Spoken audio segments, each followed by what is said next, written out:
பொன்மனச்செம்மல் புரட்சித் தலைவர் எம்ஜிஆர் அவர்களையும் இதயம் புரட்சித் தலைவி அம்மா அவர்களையும் வணங்கி, அன்பான தமிழ்நாட்டு மக்களே, வருகிற 23ஆம் தேதி நடைபெறும் சட்டமன்ற தேர்தலில் தவறாமல் நாம் ஜனநாயக கடமையை நிறைவேற்றுவோம்.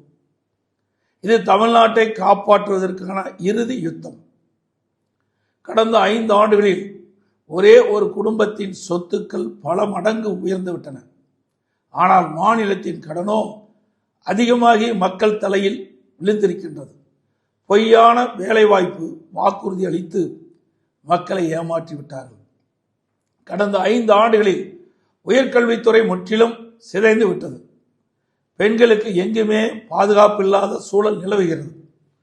போதை மற்றும் வன்முறை காடாக மாறிவிட்டது.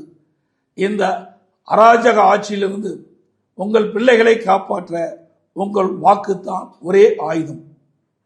ஒரு குடும்பம் மற்றும் அராஜக ஆட்சிக்கு முற்றுப்புள்ளி வைத்து மக்கள் நலன் காக்கும் குற்றமற்ற சிறப்பான பாதுகாப்பான தமிழ்நாட்டை அனைத்து இந்திய அண்ணா திராவிட முன்னேற்றங்களால் மட்டும் தர முடியும். காவிரி டெல்டாவை பாதுகாக்கப்பட்ட வேளாண் மண்டலமாக அறிவித்து விவசாயிகளை காத்த அரசு நமது அனைத்து இந்திய அண்ணா திராவிட முன்னேற்ற கழக அரசு.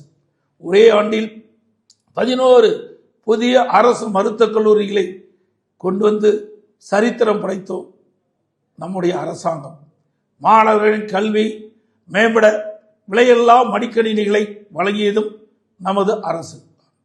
அம்மா உணவகம் மற்றும் அம்மா மினிக்கிளினிக் ஆகியவற்றை ஏழைகளுக்காக அமைத்து கொடுத்தோம். சிறப்பான நமது தேர்தல் அறிக்கை மூலம் வளமான ஒரு எதிர்காலத்தை தமிழகத்துக்கு வழங்க இருக்கின்றோம். அது மூலம் தமிழ்நாடு இன்னும் முன்னேற்ற பாதையில் செல்லும்.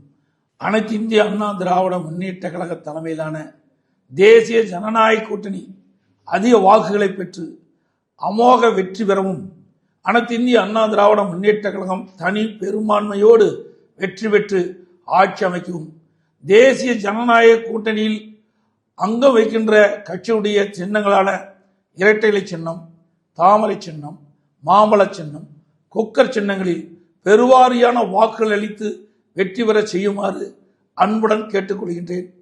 நன்றி, வணக்கம்.